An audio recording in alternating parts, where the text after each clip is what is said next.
Brat ಇದು darling Krishna ಅವರು ಮುಖ್ಯ ಪಾತ್ರದಲ್ಲಿ ಕಾಣಿಸ್ಕೊಂಡು ಶಶಾಂಕ್ ಅವರು ಡೈರೆಕ್ಟ್ ಮಾಡಿರುವಂಥ ಚಿತ್ರ. ಇನ್ನು ಫಸ್ಟ್ ಆಫ್ ಆಲ್ ನನ್ನ ಕಡೆಯಿಂದ ಸಾರಿ, ಯಾಕಂದರೆ ನಾನು ಯಾವಾಗಲೂ ಮಾಡೋ ರೀತಿ ಈಗಲೂ ಕೂಡ ಸಿನಿಮಾನ ಲೇಟಾಗಿ ನೋಡೋದಲ್ಲದೆ ಲೇಟಾಗಿ ರಿವ್ಯೂ ಕೂಡ ಮಾಡ್ತಿದ್ದೀನಿ. ಸ್ವಲ್ಪ ಕ್ಷಮೆ ಇರಲಿ. ಇನ್ನು ರಿವ್ಯೂ ಕಡೆ ಬರೋದಾದರೆ, ಈ ಬ್ಯಾಡ್ ಸಿನಿಮಾ ನೋಡಿದಾದ್ಮೇಲೆ ನನಗೆ ಸಿನಿಮಾದಲ್ಲಿ ಏನು ಇಷ್ಟ ಆಯಿತು ಏನು ಕಷ್ಟ ಆಯಿತು ಅಂತ ಕಂಪ್ಲೀಟಾಗಿ ಈ ವಿಡಿಯೋದಲ್ಲಿ ನೋಡೋಣ. ಇನ್ನು ಇಲ್ಲಿನ ಮುಖ್ಯ ಪಾತ್ರದ ಹೆಸರು ಕ್ರಿಸ್ಟಿ ಅಲಿಯಾಸ್ ಕೃಷ್ಣ. ಇನ್ನು ಇವನ ಅಪ್ಪ ಒಬ್ಬ ನಿಷ್ಠಾವಂತ ನ್ಯಾಯ ನೀತಿಯನ್ನೇ ನಂಬಿ ಬದುಕ್ತಿರುವಂಥ ಒಬ್ಬ ಪೊಲೀಸ್ ಕಾನ್ಸ್ಟೇಬಲ್.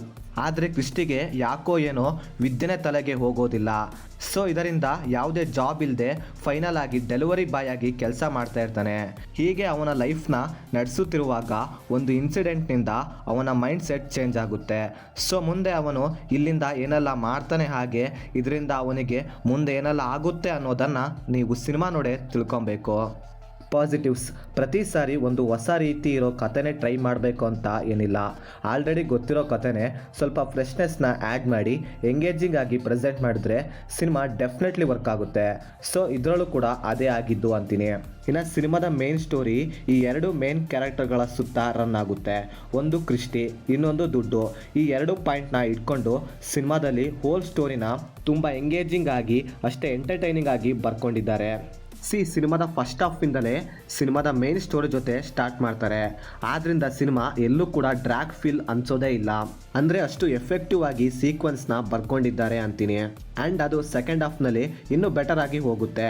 ಆ್ಯಂಡ್ ಅಲ್ಲೇ ಒಳ್ಳೊಳ್ಳೆ ಸಿಚುವೇಶನ್ಗಳನ್ನು ಹಾಗೆ ಸೀನ್ಸ್ಗಳನ್ನು ಬರ್ಕೊಂಡಿದ್ದಾರೆ. ಆ್ಯಂಡ್ ಸಿನಿಮಾದಲ್ಲಿ ಅಲ್ಲಲ್ಲಿ ಬರುವಂಥ ಸಿಚುವೇಶನ್ ಟ್ವಿಸ್ಟ್ಗಳು ತುಂಬ ಚೆನ್ನಾಗಿ ವರ್ಕ್ ಆಯಿತು ಅಂತೀನಿ. ಹಾಗೆ ಸಿನಿಮಾದಲ್ಲಿ ಇರೋ ಬ್ಯಾಕ್ಗ್ರೌಂಡ್ ಮ್ಯೂಸಿಕ್ ಡೀಸೆಂಟ್ ಆಗಿತ್ತು. ಹಾಗೆ ಅದರ ಜೊತೆ ಸಾಂಗ್ಸ್ಗಳು ಕೂಡ ತುಂಬ ಚೆನ್ನಾಗಿದೆ. ಆದರೆ ಅವುಗಳನ್ನು ಪ್ಲೇಸ್ ಮಾಡಿರೋ ಜಾಗನೇ ಸ್ವಲ್ಪ ಪ್ರಾಬ್ಲಮ್ ಅನಿಸುತ್ತೆ. ಇನ್ನು ಸಿನಿಮಾದ ಸಿನಿಮಾಟೋಗ್ರಫಿ ಹಾಗೆ ಸ್ಕ್ರೀನ್ ಪ್ಲೇ ತುಂಬ ಬೆಟರ್ ಆಗಿದೆ. ಇವರ ಹಳೆ ಸಿನಿಮಾಗೆ ಇದನ್ನು ಕಂಪೇರ್ ಮಾಡಿದ್ರೆ ತುಂಬ ಬೆಟರ್ ಆಗಿ ಬಂದಿದೆ ಅಂತೀನಿ. ಇನ್ನು ಸಿನಿಮಾದ ಪರ್ಫಾರ್ಮೆನ್ಸ್ ವಿಷಯಕ್ಕೆ ಬರೋದಾದರೆ, ಡಾರ್ಲಿಂಗ್ ಕೃಷ್ಣ ಅವರ ಪರ್ಫಾರ್ಮೆನ್ಸ್ ಮಾತ್ರ ತುಂಬ ಚೆನ್ನಾಗಿರುತ್ತೆ. ಸಿನಿಮಾದಲ್ಲಿ ಆಲ್ಮೋಸ್ಟ್ ಸೀನ್ಸ್ಗಳಲ್ಲಿ ಇವರೇ ಇರ್ತಾರೆ. ಆದ್ದರಿಂದ ಇವರ ಪರ್ಫಾರ್ಮೆನ್ಸ್ ತುಂಬ ಇಂಪ್ಯಾಕ್ಟ್ಫುಲ್ ಆಗಿರುತ್ತೆ. ಇನ್ನು ರಿಮೈನಿಂಗ್ ಆ್ಯಕ್ಟರ್ಸ್ ಪರ್ಫಾರ್ಮೆನ್ಸ್ ಕೂಡ ತುಂಬ ಚೆನ್ನಾಗಿತ್ತು ಅಂತೀನಿ.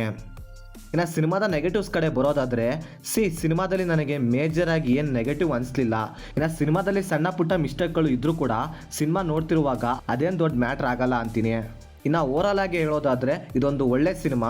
ಅದರಲ್ಲೂ ನೀವೇನಾದರೂ ಒಂದೊಳ್ಳೆ ಥ್ರಿಲ್ಲರ್ ಹಾಗೆ ಒಂದೊಳ್ಳೆ ಮೆಸೇಜ್ ಇರುವ ಸಿನಿಮಾ ನೋಡ್ಬೇಕು ಅಂದ್ಕೊಂಡಿದ್ರೆ ಈ ಸಿನಿಮಾ ಬೆಸ್ಟ್ ಆಪ್ಷನ್ ಆಗುತ್ತೆ. ಒಂದ್ಸರಿ ಟ್ರೈ ಮಾಡಿ ನೋಡಿ, ಸಿನಿಮಾ ತುಂಬ ಚೆನ್ನಾಗಿದೆ. ಇನ್ನು ಸಿನಿಮಾನ ಫ್ಯಾಮಿಲಿ ಜೊತೆ ನೋಡ್ಬೋದಾ ಅಂದರೆ ಎಸ್ ನೋಡ್ಬೋದು, ಯಾವುದೇ ಬ್ಯಾಡ್ ಸೀನ್ಸ್ ಇರೋದಿಲ್ಲ. ಇದಾಗಿತ್ತು ಫ್ರೆಂಡ್ಸ್, ನಾನು ಈ ಸಿನಿಮಾ ನೋಡಿದ್ದಾದಮೇಲೆ ನನಗನ್ಸಿದ ಒಪಿನಿಯನ್.